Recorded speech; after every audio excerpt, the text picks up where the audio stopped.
Ladies and gentlemen, this is internet personality Vangelus here with a review of something a little bit special. It's a product created by a fellow over on TFW 2005 who goes by the username Bellyboy, and he's created some replacement faces for the original Megatron toy. These things are cast in resin and painted really silver, so I'm going to show you how to install one and let you know how it looks once it's in place. Installing one of these faces is one of the easiest things I have ever done with a custom piece for an existing toy. The hardest part is finding a good vantage point to get at some of the screws you'll have to remove. You only have to pull out 3 and nothing falls apart. Though you should take some precautions and make sure not to drop anything.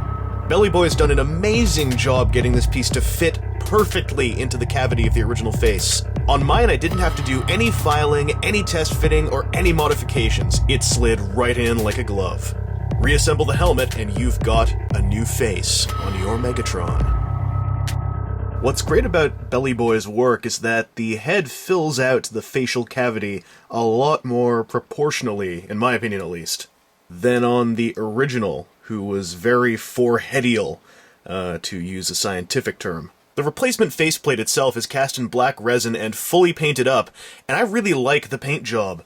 The shiny chrominess of it really matches well to the original Megatron's chest, and the piercing red eyes are definitely an improvement over the subtle yellow ones of the original. There are 2 different choices of faceplates. This is the faceplate 1, at least at the time of this recording. There is also faceplate number 2, which has a somewhat wider aesthetic to it. The nose is a bit more flattened, and generally it feels a bit more like a classic toy sculpt, while Type 1 is far more angular and thin.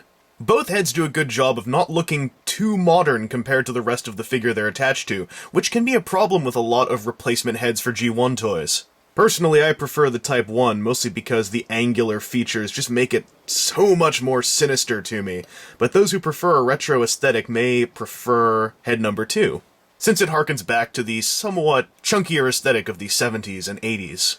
If you really love the classic Megatron toy and want to add a little touch to just make him feel a bit more in tune with the cartoon, I'd recommend picking up one of these faces. Bellyboy's a good dude. In fact, he's a very patient dude, because this video should have been done a long time ago, and he's been extremely good about my slow-ass editing and filming and etc. So check him out. There'll be a link in the info box of this video to a thread where you can see exactly how you can pick one of these up.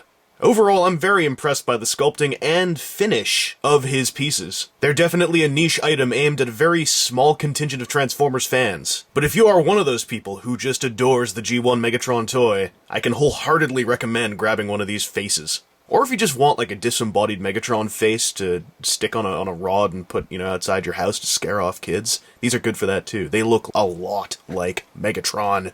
Anyway, this has been internet personality Vangelus. Thanks for checking this out. As for me, I'm happy with pectoral face Megatron. Kinda satisfies a weird fantasy I had one night during this dream.